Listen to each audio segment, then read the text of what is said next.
Payday 2 is a sequel to the game Payday the Heist, a game based on 4 robbers who break into banks, steal drugs, and kill gangs to make money. The game is like Left 4 Dead. It has familiar user interface and it requires teamwork to complete missions.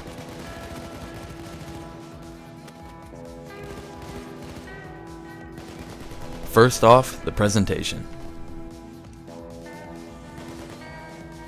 A big thing in Payday 2 is the fact that the maps actually change, like different safe locations in different areas, different starting areas and different ending mission areas.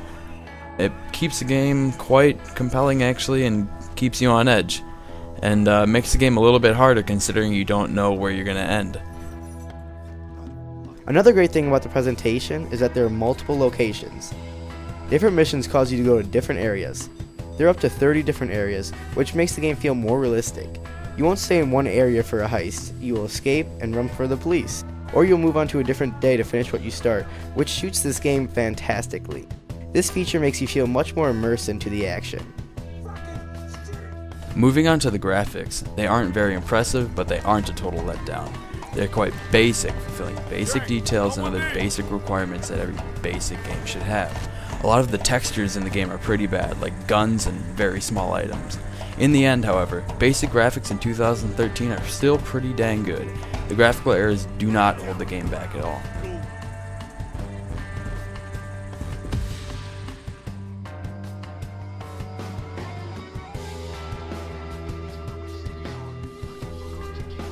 Let's talk about gameplay, the main reason you buy this game.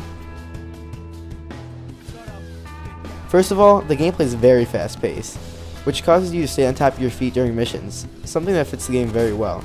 You will constantly be moving, which leads into the next topic. Strategy. Strategy is a very large part of the game, as you can imagine. If you don't use it, you will most likely die. You can either smash and grab like in the mission Jewelry, or go loud and guns blazing.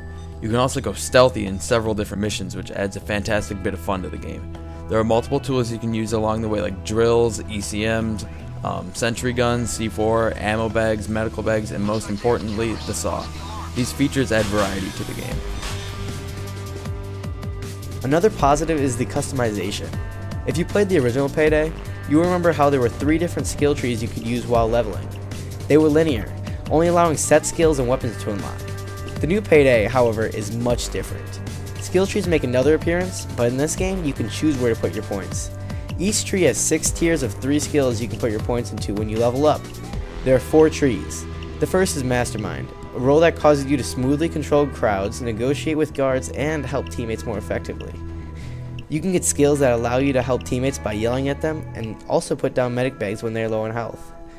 The second is Enforcer, a tree that is solely based on becoming a gun-wielding badass.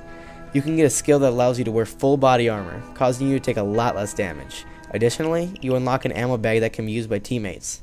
The next is Technician, a tree focused around making stealing cash elementary. You can get a skill that allows you to put charges on safes, allowing you to blow them open instead of waiting a minute or 2 for a drill.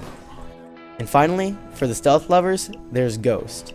Ghost allows you to get a skill that will let you lockpick safes and doors much faster than normal. Also, you get an ECM jammer that lets you stop civilians from calling the police, turns off cameras nearby, and eventually you can open specific locked doors.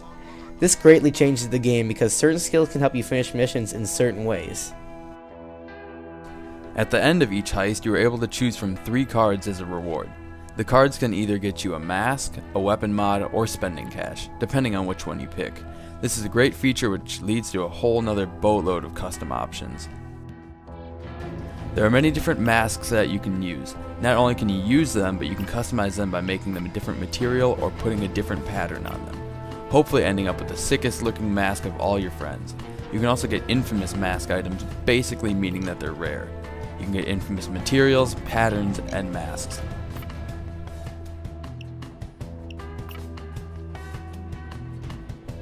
Next are the weapon mods. There are so many in this game, almost any mod you can think of. These mods range from suppressors to grips, making you have full control over what your gun does, like aggravating civilians or increasing the spread of your shotgun.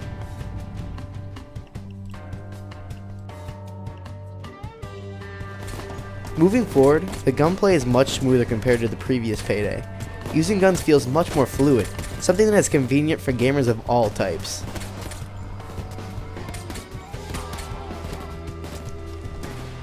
A big thing that complements the game is the upgraded missions. A new feature is the multi-day missions.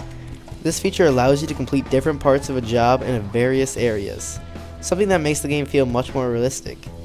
Another enhanced component is the wide variety of missions.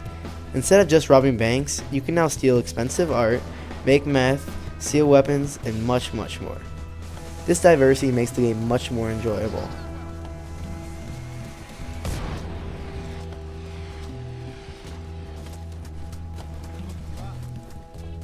Now on to some negatives about the gameplay.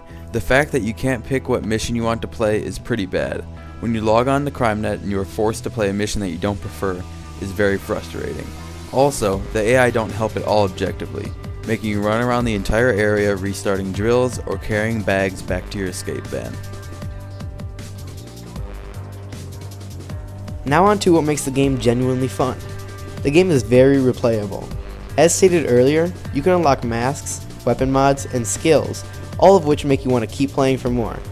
The co-op is very fun, especially if you have friends to play it with. The feeling of killing gang members as you make meth with your friends makes you feel like a total badass. Overall, we give this game a high rating of 7.75 out of 10. The rating differentiates based off of who you play with and how you play it, so give or take a point, especially whether you play it online or offline and have some good friends to play it with.